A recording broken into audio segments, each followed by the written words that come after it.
It was one of the stranger protests to have been seen outside Parliament. Sex workers and campaigners, surrounded by picture-hungry paparazzi or photographers, gathered within a stone's throw of Big Ben for an all-too-graphic demonstration of some of the acts that may be banned from online pornography videos in the future. They say the ban could be the thin end of a wedge, leading to greater censorship. Well, in a moment, we'll be speaking to Pandora Blake, a sex worker, and the broadcaster and columnist Anne Atkins. But first, Fatima Manji has this report, which of course does contain some sexual content. Many a protest takes place around Parliament every day, but few involve simulating sex acts. And today, it seems there was no shortage of snappers willing to cover the event. Perhaps even one photographer for every protester, and there were around 70 of those. Let's break the law. This is face-sitting. It's one of the acts now banned from being depicted in British pornography films. Obviously here, they're performing it fully clothed. The law now says any porn bought online should be subject to the same guidelines as DVDs you can buy in sex shops. What do we want? Face-sitting! When do we want it? Now! Which means face-sitting, female ejaculation, and any physical abuse, even if consensual, is banned. Although I don't do video on demand myself, I have a lot of friends who do video on demand, which is going to really affect their business. And I'm also very concerned that this is a gateway for bringing in other laws which may restrict what I can do for my living. Campaigners say the law is sexist in banning activities associated with female pleasure. It really is, a feminist issue, and that it is part of the wider ongoing oppression of women. Well, some feminists would argue that it's right we have some restrictions on what we can do in pornography so that it's not injuring women in particular. If you focus on pornography, that would be the case, but our entire point is that the issue is not pornography. As I said, we're not interested in pornography. The issue is, why is it that certain female sexual acts have been effectively outlawed in certain streams of media? The British Board of Film Censors is responsible for placing restrictions on sexual behaviour in pornography. They'll censor anything that encourages an interest in sexually abusive activity. But they can only regulate British-produced films. And even the Department for Culture, Media and Sport says small businesses may be hard hit. Simon Hill seems to be an unlikely protester. He's a Christian blogger. For him, this protest is about upholding Christian values. I have big problems with the massive corporate pornography industry.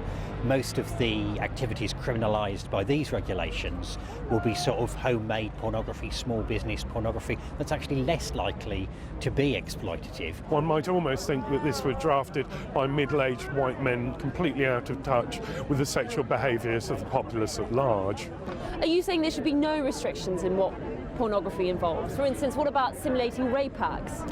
Simulation is the key word in that sentence. If it's consensual adult role play, I have no problem with it whatsoever. Protesters say this kind of censorship sets a dangerous precedent on civil liberties. And let Parliament hear our voices. You can try and ban our liberties, but you can never take our sexual freedom. Today marks the beginning of their campaign, and they're determined not to take this sitting down. Well, to discuss this now, I'm joined by the sex worker Pandora Blake, who was at today's protest, and the writer and broadcaster Anne Atkins. Welcome to you both. Hi. Have you met before? We met in the makeup room about 5 minutes ago. There's a first for everything. Let me start with you, Pandora. You were at the demonstration today. I was, yeah. We saw some of those images that were, even though no one was naked, they were pretty graphic stuff, especially for a family program. You can see why people are very upset by those sort of things, can't you? And you can perhaps see why the government wants to stop it. By the protest? No, by the kind of things that you're selling. Do you know what I'm selling? Tell me more. Well, I make feminist... Without going into too much detail. I won't go into use any graphic words, don't worry. I make feminist erotic films for women, based on the sort of thing that I like to see. Yeah. It's consensual, kinky play, including things that have been banned under this new legislation, including corporal punishment. Right. So it reflects what I do at home for fun. I don't think I should be ashamed of what my interest is. I can't help it. It's been with me as long as I live. And I don't think that there's anything wrong in consensually getting together with other adults to make art about it, or to depict your kind of authentic sexuality in video. But you are putting it out on the internet, aren't you? I mean, it's not just something that you do privately, you do it, try and do it publicly as well. Yes, that's right. I like to kind of raise awareness about sexuality. And do you think there should be any, I mean, you want to carry on doing this, do you think there should be any limits to what the pornography industry can get up to? In terms of what you're allowed to sell? Yeah. I think the stuff that's already illegal because it's a crime is quite a good indicator of what you shouldn't be allowed to sell on video. I mean, if someone was actually assaulted and didn't consent to what happened, then absolutely you shouldn't have video of it. But if people were willing, then I think that should be enough. Okay, and why shut down someone like Pandora? I mean, if she doesn't do it, and this is only affecting people in Britain, someone else is going to do it in China or in Bangladesh or in Brazil. Well, as I understand it, this is not new legislation so much as updating for the internet the legislation it's we've enforcing something. Right, what we've already had. So it's not as if we're moving into new territory. It seems to me that there are three issues here. There's the issue of protecting people in an industry, and we all know that obviously, Pandora, you're not an oppressed person. You don't come across as an oppressed person. But we know that the sex industry has more oppressed. So why aren't we working to help those workers and give them rights rather than trying to change with the fiction that you can tell in stories? Let me just finish. So there is a question of protecting workers, and often very vulnerable workers. There's a question of what we come to think of as acceptable. And as I understand it, some of the things that are being banned are non-consensual sex, which I hope all of us think is not non-consensual sex. Right. Okay, but that makes it acceptable if you simulate non-consensual sex. And for goodness sake, someone in an action film make it acceptable. One woman raped a year is one too many. One woman raped a decade. If this kind of stuff is liable to lead to that sort of thing, why on earth wouldn't you stop it? And but there's absolutely no evidence that it does lead to that sort of thing. There's no link between watching something in films and imitating it at home. Why have we got billions poured into advertising? How can you have watched so many action films in your life and never gone out and shot someone with a gun or run over someone with a car? To say that what you see on screen does not affect anybody's life and what we consider acceptable, it's so naive that it's just not credible. I don't think I've said that it doesn't affect people. We live in a misogynistic society, and everything that we produce as media is affected by that society, which is why a lot of porn is quite patriarchal and quite misogynistic, which is why feminist pornographers who are trying to broaden the diversity of what's available by producing female-centric porn depicting real acts of pleasure and female agency, which is exactly what's banned by this legislation. Non-consensual sex is not an act of pleasure. Can I ask you another question? I mean, this is for you, this is also, for many of the people at the protest today, it's also about running a business. It's about a business. You think that... Well, it's also about my sexuality. It's about your, yeah, I mean, I've been insulted by being told that my sexuality is harmful and damaging by this law. Okay, so what do you say to that insult? As a woman, that's what she's saying. To be perfectly honest, I think anything that glorifies non-consensual sex is completely unacceptable because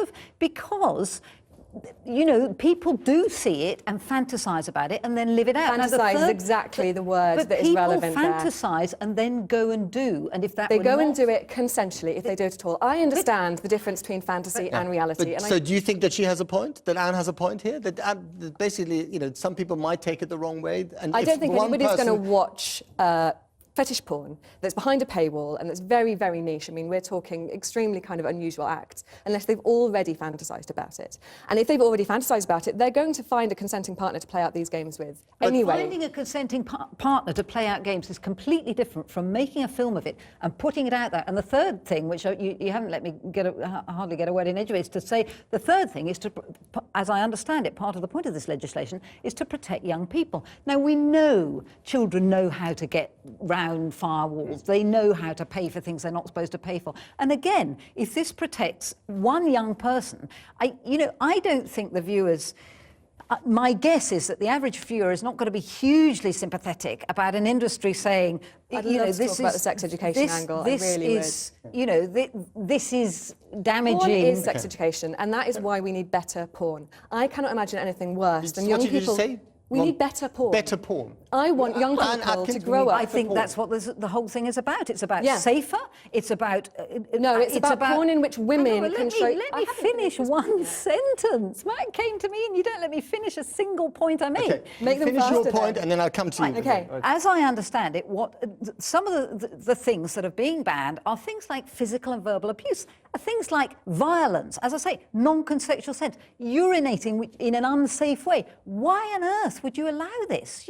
You can do your industry in a safe way, but every industry in this country has health and safety regulations. Why on earth shouldn't this industry be subject to the same thing? And why not? Why not move into another niche if that one is unacceptable to the majority of people in the society? Well, it's not actually. There have been polls all for the last There have fortnight. been polls about this? Yeah, in the Daily Mirror, 90% of viewers thought that consensual BDSM porn shouldn't be banned. There's been a massive outcry. Let me go back to the point about porn and sex education, please, because I think it's really important. So, very quickly. I want young girls and boys to grow up in a world where the erotic media they consume, and you're right that they will consume it, has a healthy balance of female and male sexual pleasure. This legislation disproportionately targets acts of female orgasm, female sexual dominance and female agency, and I don't think that they should be banned. Most people in this country think that pornography abuses and exploits women far more than men, and it is not a healthy. Well, that's why it is not a healthy thing. Ladies, we're going to have to leave it there. Pandora and Atkins, thank you very much for meeting. I'm sure you'll meet again.